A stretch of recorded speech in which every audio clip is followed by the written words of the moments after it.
Hello, everyone. I'm Nick, and this is my co-presenter, Aidan. And the talk we're giving today is Catching Some Fishermen, or a Fisherman. I don't know what's in the program. Just a little disclaimer for this presentation, which is very fitting for a theater. But everything we're going to be talking about is inspired by a real investigation, but has been anonymized for OPSEC reasons, which is the person we tracked isn't, you'll see. The OPSEC isn't the prettiest thing in the world, but we're going to do our best to practice our own. I'm Nick Ascoli. I'm the founder and CEO of a company called Fortrace. We have a booth here, so if you guys have any questions about the presentation, you can stop by after this or come see me at the booth. I volunteered at a group called the Traverse Project with Aidan. And Aidan, go ahead and introduce yourself. Yeah, so I'm Aidan. I'm a full-stack developer by day, a cybercrime researcher by night, as they say. I have some published research relating to phishing and cybersecurity, including this particular investigation. And then I also work with several NGOs, like the Traverse Project, to combat child exploitation and human trafficking. My socials are there, so if you took a particular interest in this and want to have the full research, or you can reach out to me there. And as well as shout out to Mantas. He did some of the initial investigation with me, and he had an article on cybernews.com. Cool. So just as important as who we are is who we are not. We are not cops. Sometimes people applaud when we do that. I guess you guys are all cops. We're also not lawyers. I say this all to say that we're going to be making some accusations that aren't necessarily based in law or things that would hold up in court. So don't hold them against us, and also, take everything with a grain of salt. What we're doing is inspired by, data-backed things, not necessarily legal or law enforcement-backed things. So this investigation is going to be one that most people here are all too familiar with, which is phishing originating from Facebook Messenger. So I, no joke, got a message this morning from this campaign. This particular campaign is incredibly prolific, and the first time I ever saw it was in September of 2020. And it's been around since like 2018 or 2019, still to this day operated by the same exact group. Now, Aidan came about it a similar way. I think it was like a family member was targeted by it, and most likely by the numbers that we'll get into. Everyone here knows someone or has personally received the link from this campaign or clicked the link from this campaign. So this particular campaign is the Is That You scam. So someone will send you a link via Facebook Messenger that says, is that you in this video? This is like a scam as old as time itself. Is that you? You got to see yourself in this video. You got to see these pictures of yourself. Whatever. And when you click the link, you're sent to a fake Facebook login portal. Now, to a normal user with a normal amount of tech literacy, this is not an uncommon thing to have to do within a platform where when you go to a different page, you go to a different part of the application, you're asked to re-authenticate. Sometimes just on a time basis, people are asked to re-authenticate in certain apps. So most people don't bat an eye at the fact that they have to plug their credentials in one more time to access this video. Once you've entered your credentials, obviously it gets sent straight to the adversary. And this particular adversary has posted a lot of YouTube videos, which I think they intended to be private but are public, where they demonstrate how the automation portion of this works.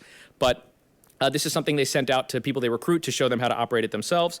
But basically, there's an Android, sort of like an Android emulator that has these automated macros running on it that will take the credentials, log into the account, like spin up the thing, log into the account, send a similar message to everyone in Facebook Messenger, all of the person's contacts in Facebook Messenger automatically, and then spin down. So you can see how that's how things like this kind of spread exponentially. Like once the link hits a single person and ends up in the inbox of maybe like 500 or 600 people, it goes out like that. So once we see it hit a particular country, and I'll talk about how we tracked the geography of the attack, but once we saw it hit a particular country, it would hang around there for like a week or so, just really spreading through to hundreds of thousands or millions of people in a particular geography. Now, when you click the login button, and it's something I can't show here because we're actually live streaming this, so I'm not going to go on the infrastructure, but when you click the login button on the fake portal, if you're looking at like the developer console in a browser, you'll see a bunch of 200 requests and then a 301 or a 302, whatever the redirect is. But you'll see a bunch of 200 status codes and then redirects and then 200 status codes, redirects. And what that is it doesn't take much research of the links it's hitting to find out those are all ad networks, particularly usually like sketchy ones or scammy ones, but a lot of just legitimate ad networks that people use to broker or bid ads for, normal to large companies. And that's how the adversary makes money. That's how the scammer in this case makes money, is when someone clicks the login button. I mean, they also bundle up the creds and sell them, but most of the money that's made through this operation is made from the ad harvesting. So it's kind of a form of click fraud where you click the login button and the browser registers as you having viewed like 15 or so ads, and then the person who referred you to those ads gets a kickback. And that kickback is split between a bunch of different people involved in this operation. But when we looked at the code, the HTML, and the JS that's involved in the website, there were a couple things that stuck out. One is the author of the code signed it. So the person who wrote the original login portal and the backends for it signed the code as their own. Two is they used a web analytics tracker, so a website that like footprints the connections and takes out basic stuff, user agents, geolocations, the IP, and a couple other. And then it'll extract from that, like, what OS are they coming from? What browser context are they coming from? And each, we found, tons of pages associated with the campaign that had the same code, but the only thing that changed between them was the web analytics tracker would have a different thing appended to the end of it, which we would come to find out is usernames. The only other thing that was different, and this is something that would rotate on like a weekly or monthly basis, was a server. So it was a server that they would retrieve additional code from that did pretty, benign tasks, usually like tracking locations, referring back to the adversary's backend where the person was referred from. But this is something that would stay the same for a while, some XYZ domain, and then rotate eventually. But between every page, we would see this little username at the end change. So what we figured out is if you visit the web analytics tracker itself and swap out widget, which is what they were using to make the call, to provide the context to the host, if you switch out widgets with stats, you're able to, without authenticating, view, again, don't know if that's a bug or a feature, but without authenticating, you can see all of the activity on a user's account. So you can see, right when you visit the page, you see like a history of the past couple hours, and you can also see active sessions on the site. So if you click readers, that shows you all the active sessions. That's what I have on the right here. So those were people who were currently on the site, people who were referred to the site, where they're coming from, whether it's what OS context, whether they're within Facebook Messenger or not, and whether they're mobile or desktop. Now, using these session tracking URLs, we plug them into urlscan.io. And using a couple queries, relatively simple ones, we were able to figure out all of the other sites that referred people to this, or that had somewhere in the transactions, the web transactions, a referral to the stats tracking site. And we found and spot checked, I think like about 100 of them by hand, and started plugging in the usernames to the back end of the stats tracking application that I showed you before, and then clicking views shows us historical page views. And all of the numbers we're going to show you are from 2022. The campaign has really not slowed down at all in 2023. It's gotten a little bit larger, in fact.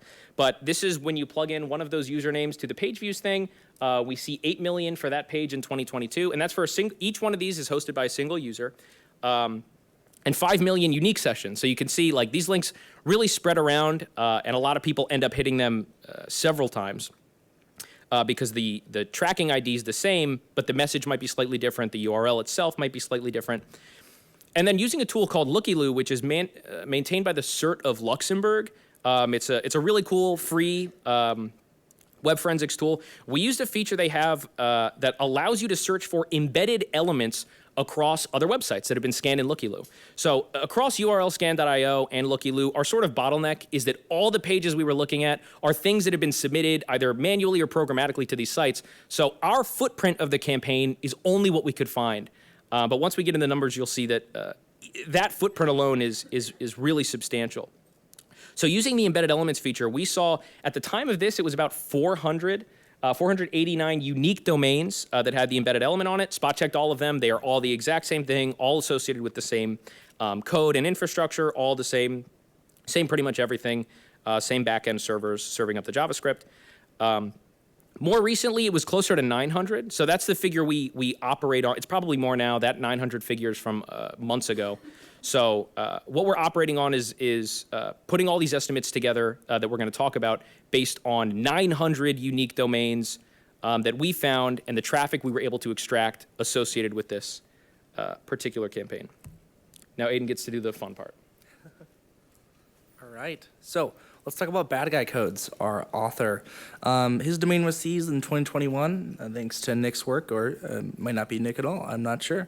But as you can see, it's been seized. And interesting side note, we're going to only talk about this for a few minutes. It had his phone number, his name, and when it was seized, it started redirecting to an interesting image on ImageBB. So that's quite the funny note. He doesn't seem to be too happy that he was caught. So let's talk about Bad Guy Code. It's relevant because when I first started investigating this group, I only knew about the author. I didn't really know the infrastructure side of things. So I reached out to this author, pretty upset. It was a family member who was hacked. So I wanted to know why it happened, who did it, and how can I stop them. Obviously, he didn't want me to stop them, but he did tell me about who they were, mostly just where they're from, and how much money they make. So they make around $150 for every 1,000 visits in the United States. Now, to me, that seems a little high, so I'm going to take that number with a grain of salt, but keep in mind, even at $5 per 1,000 visits, which doesn't seem too extreme, especially for United States users who are more lucrative, that's a significant amount of money, even with the numbers we're about to see. So let's move on. Let's talk about the revenue estimate. So like we said, we have 900 unique domains that we found through LookieLoo and URL Scan and all these different tools. And we averaged the number of visitors on each of these domains, and the number came out to just short of 1 million, which is 985,000. So that's the number of sessions per each domain. Then we took that number and multiplied it by the number that our threat actor gave us, $150, and we come out with $37 million after adjusting for the click-through rate. The reason we have to adjust for the click-through rate is because most of these links never transferred to direct redirects. So they were still showing the phishing page 1 year, 2 years later. So the only way you could get these ads was by clicking the login link and being successfully phished. So even then, 28% is a corporate click-through rate. Now, the user base of corporate click-through rate is tech-literate people who are maybe a bit younger, and this is Facebook. So we can infer that the click-through rate is going to be much higher. So again, the number is much higher than even what we calculated. And it's still using the 900 domains, which is less than what it probably is now. So our grand total? $37 million. That's for ad revenue. And then for credential harvesting, because we know these guys are selling these combos on the dark web, $248,000. And keep in mind, these are fresh credentials. So these are actively being used by users on Facebook, so they're much more lucrative. If they're using it on Facebook, they could be using it on their bank or other sensitive sites, so they could be charging more than $1 per 1,000, realistically. And on the low end of this conservative estimate, we're getting $12 million. Hey, Nick, the estimate is 0.15 per click. 0.15 on the high end, 0.05 on the low end. Are you still using the $150 though? No, because the low end estimate was the average. It doesn't matter. Okay. We're going to stick with those numbers. All right, let's talk about the back end. Let's talk about what these bad guys are doing. So when I first started this, I took an initial index of all the different domains we had so I could perform network reconnaissance in all of these domains. And one of those was Nox.app, or we'll say it is. And in Nox.app, I found a residual file called with a text called display z4, as well as a byline of who made this dashboard. It looked to be a splash page image that would appear behind a login prompt, so pretty useful. We did some very basic OSINT on it and found an existing dashboard that was indexed by Google, so we were able to find that, as well as a repository belonging to Mr. Cheese, our kingpin here. So Mr. Cheese also had that his author, he was an author of this repository, and on his profile for this GitHub-like site, we have his name, which is David L. And the name of a cheese. Gruyere. There we go. And so using this, we were able to find credentials through tools like dhashed. Of course, we didn't need it because we found an unauthenticated dashboard where we were able to access most of the information we need. So let's talk about that. This is really exciting. Here we go. we're into the bad guys' infrastructure. So we have combos, clusters, and users. Let's talk about combos first.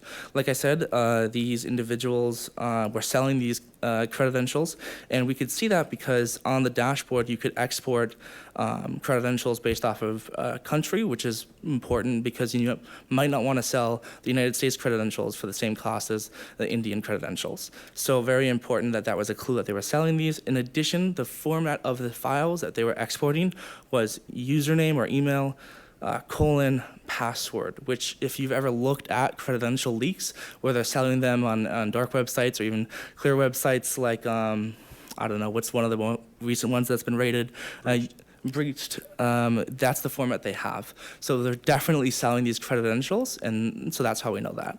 In addition, we have clusters. We're gonna circle back to that. Let's talk about users first. So each of these users of the dashboard paid to use the dashboard. They were selling this as a service. Think of it like a SaaS company, but for criminals.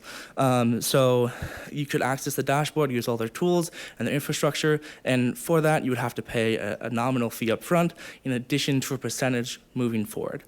In addition, we had subgroups, so let's talk about that. These are clusters of individuals which we identified as kind of like, think of it as a low-level gang in a mafia. So we have our kingpins and our management and our head guys at the top of the mafia, and they're taking the biggest cut. And then we have our individual groups with their own leaders who are taking a cut of the low-level criminals who would be responsible for spreading these links using the tutorials we talked about earlier where they're finding them on YouTube.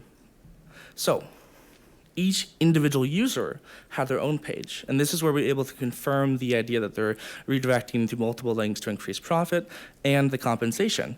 By default, these users were getting 30% of the money that they made.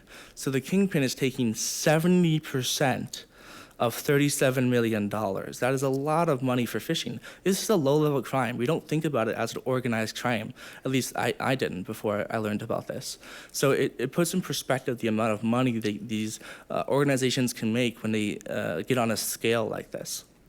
And then for these groups, they were also able to specify how much their individual users make. So that's that structure again.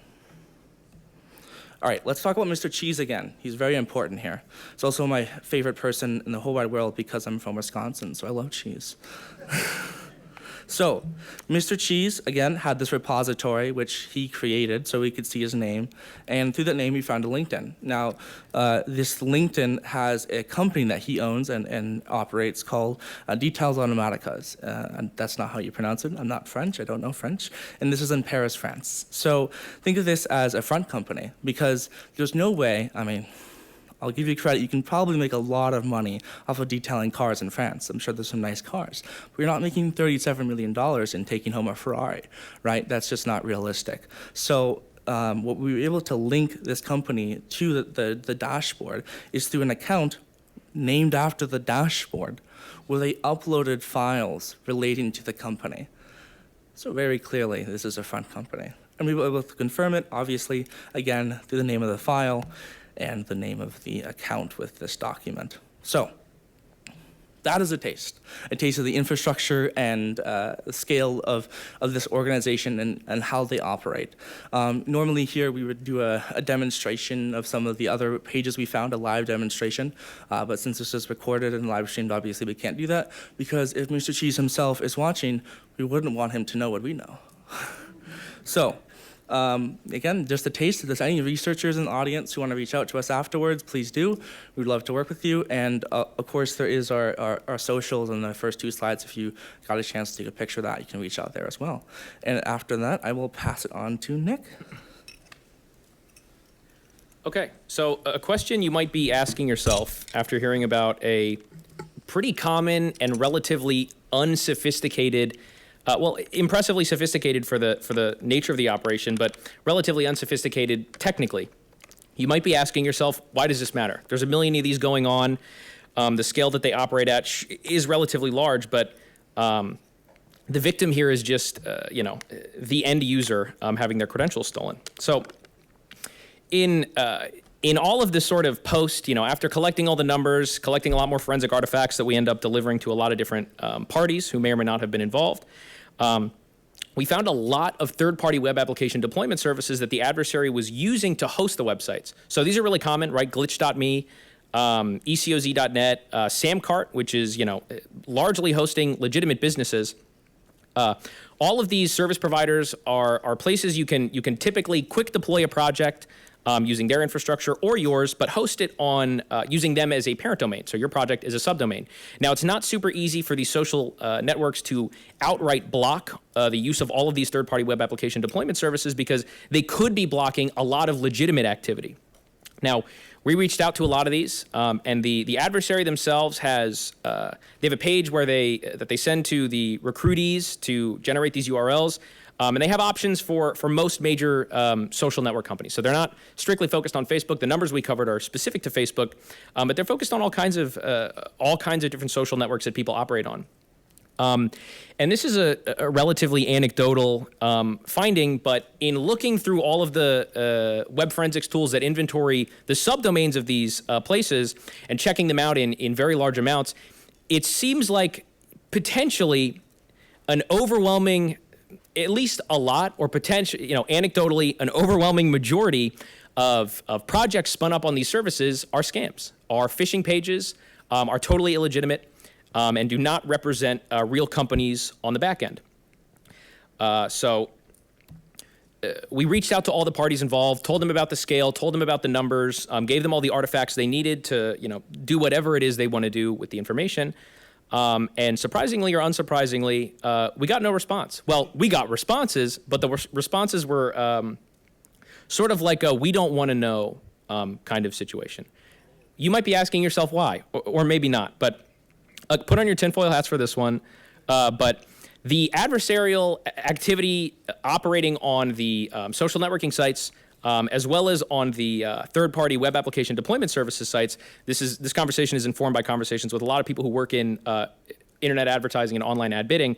A lot of this malicious activity generates, based on the numbers we showed you, just about 1 billion clicks from what we found over the last year, generates a lot of traffic. Now, for the web application deployment services, this traffic is their metrics for success. It's the new users, it's the new websites spun up, it's new accounts, it's retention rate, it's referrals from other websites. The numbers generated by this malicious activity are the success metrics they use to raise money, that they show their board, things that they deliver to say, look how much activity is going on our website, look how many people are using our web service. It's really ideal for them not to know. And on the advertising side, after conversations with ad bidding people, a lot of the social networks price their ads by previous day's activity and by volume. So how many people are visiting our website? How many people are clicking links and leaving our website? How many people start on Snapchat and then end up on an article or in a web store or in something else? This is part of the algorithm, apparently a reasonably large part of the algorithm that informs how much they're going to charge for an ad. And ads on these platforms is their bread and butter. It's really how they make money, and a lot of them are struggling right now, at least like in the stock market. So suffice it to say, eliminating all of this traffic, which anecdotally, having looked at a lot of the sites spun up on these quick web app deployment services, look overwhelmingly malicious. And we're talking about billions of clicks just for a handful of campaigns. Allowing this activity to continue, or at least looking the other way on it, is good for the books. It's good for the bottom line. It's really helpful for raising money. And it makes money. There is actually a financial motive to allow the activity to continue, because the victim here is, a small part of the bottom line of many companies who are paying these sketchy ad bidding services to present their ads, but also the users. And these are end users, which to the tune of, we see them selling the credentials. We, in the dashboard, had access to the export function for the combos, which they organized regionally. And we're talking tens of thousands, usually in a couple days, clear them out, tens of thousands, clear them out. That's how they operated. So we're talking about a lot of people, but it's just people, and they're not complaining. They're certainly not organized in their complaints, and they're not really blaming the platforms for the scam. So really, everyone's happy with the way things are right now, despite the very impressive numbers.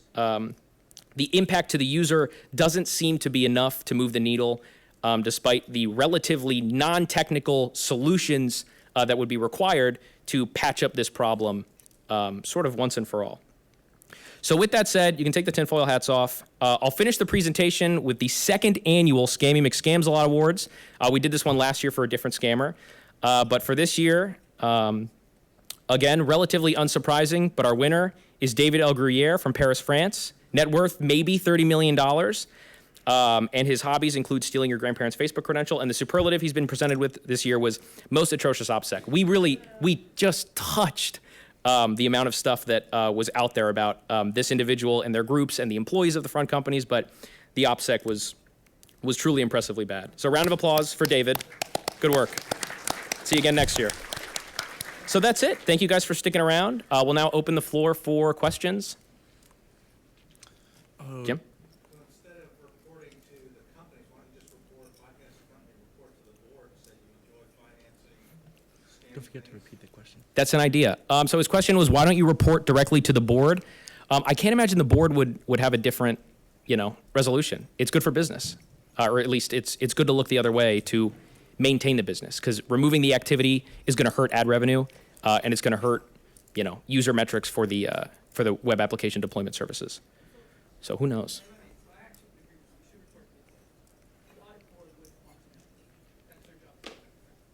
Yeah, he said the audit board would want to know. Probably true. Yes.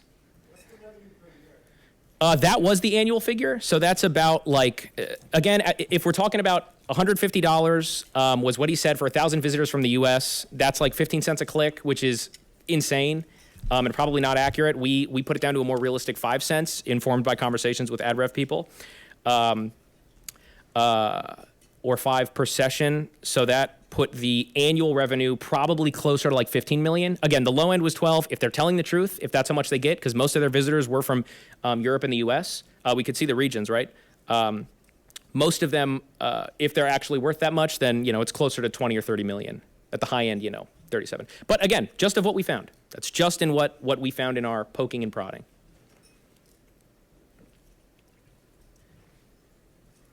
Any other questions? All right, I think we're good. Thanks, everyone.